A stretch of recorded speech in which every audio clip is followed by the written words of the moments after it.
जय हिंद दोस्तों, एक और वीर गाथा में आपका स्वागत है।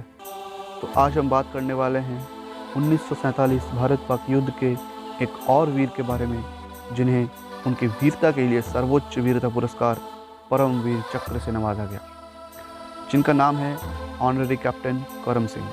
तो चलिए उनके बारे में जानते हैं। ऑनररी कैप्टन करम सिंह, जिनका जन्म 15 सितंबर 1915 को हुआ था, जब प्रथम विश्व युद्ध चल रहा था। उनके पिता का नाम सरदार उत्तम सिंह था, जो कि पंजाब के संगरूर जिले के सेन्हा गांव के एक किसान थे। करम सिंह, जो कि बचपन में कभी स्कूल नहीं गए, उन्हें अपने नाम वगैरह के अतिरिक्त और कुछ लिखना नहीं आता था। हालांकि ये चीज़ उनके सेना में जाने का बाधा नहीं बन पाई, क्योंकि वे पढ़ाई लिखाई में उतने अच्छे नहीं थे। इसका मतलब ये नहीं था कि वे बाकी चीज़ों में भी कमज़ोर थे। वे एक कमाल के स्पोर्ट्समैन थे। वे 15 सितंबर सन 1941 को सेना में भर्ती हुए। उसके बाद उन्हें 1 में कमीशन कर दिया गया। फिर उनकी पोस्टिंग नेपा यानी नॉर्थ ईस्ट फ्रंटियर एजेंसी में कर दी गई। फिर उसके बाद उनकी प्रमोशन उनके बटालियन में क्वार्टर मास्टर हवलदार के रूप में हुई। उसके बाद सन 1944 के बर्मा के युद्ध में उन्हें उनके बहादुरी के लिए प्रथम मिलिट्री मेडल मिला। वे इतनी कम उम्र में ही अपने बटालियन के हीरो बन गए थे। उन्हें उनके कंपनी में एक बहुत ही बहादुर सैनिक के रूप में जाना जाने लगा। फिर आया सन 1948, 13 अक्टूबर, रिचमार गली, कंपनी आउटपोस्ट। सुबह 6 बजे लांस नायक करम सिंह, जो कि अल्फा कंपनी के कमांडर थे, उन्हें दिखती है एक कतार में कई सौ लोग उनकी तरफ बढ़ रहे थे। वो कोई और नहीं, पाकिस्तानी आर्मी थी, जो कि रिचमार गली पर कब्जा करना चाहते थे। पाकिस्तानियों के सामने हमारे वीर सैनिक संख्या में बहुत ही कम थे।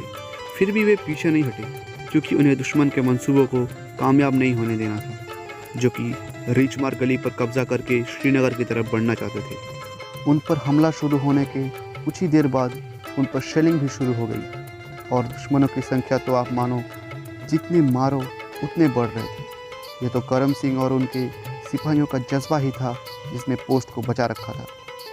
दुश्मनों की संख्या ख़त्म होने का नाम नहीं ले रही थी। उनकी टुकड़ियां आती जा रही थी।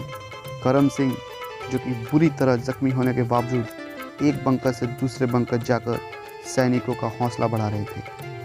और फिर एक समय ऐसा भी आया जब करम सिंह और उनके केवल 3 साथियों को छोड़कर लड़ने लायक कोई नहीं बचा था।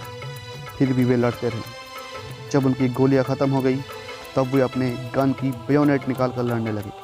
सुबह 6 बजे से चली आ रही जंग को अब 13 घंटे हो चुके थे, यानी शाम के 7 बज चुके थे, और अब तक दुश्मनों का हौसला बिल्कुल पस्त हो चुका था। हमारे एक सिख के वीर सैनिकों ने अपना पोस्ट बचा लिया था। इस भीषण युद्ध में दुश्मनों ने कुल 3000 गोले दागे थे। वो गोले तो सिर्फ हमारे बंकर को ही ध्वस्त कर पाई, वीरों के हौसलों को नहीं। हमारे वीर ये जंग तो जीत चुके थे, लेकिन एक भारी कीमत के साथ। 1 सिख के कुल 10 सिपाही वीर गति को प्राप्त हो चुके थे, और 37 सिपाही बुरी तरह घायल थे, जिसमें से करम सिंह भी थे। करम सिंह को उनके अदम्य साहस और वीरता के लिए परमवीर चक्र से नवाजा गया, जिससे वे भारत के प्रथम ऐसे सैनिक बने जिन्हें जीवित रूप में परमवीर चक्र मिला हो, जो कि उन्होंने भारत के प्रथम प्रधानमंत्री डॉक्टर राजेंद्र प्रसाद के हाथों से लिया। जिसके बाद वे अपनी आगे की सेवा काल में लांस नायक करम सिंह से ऑनररी कैप्टन करम सिंह के रैंक पर प्रमोट हुए।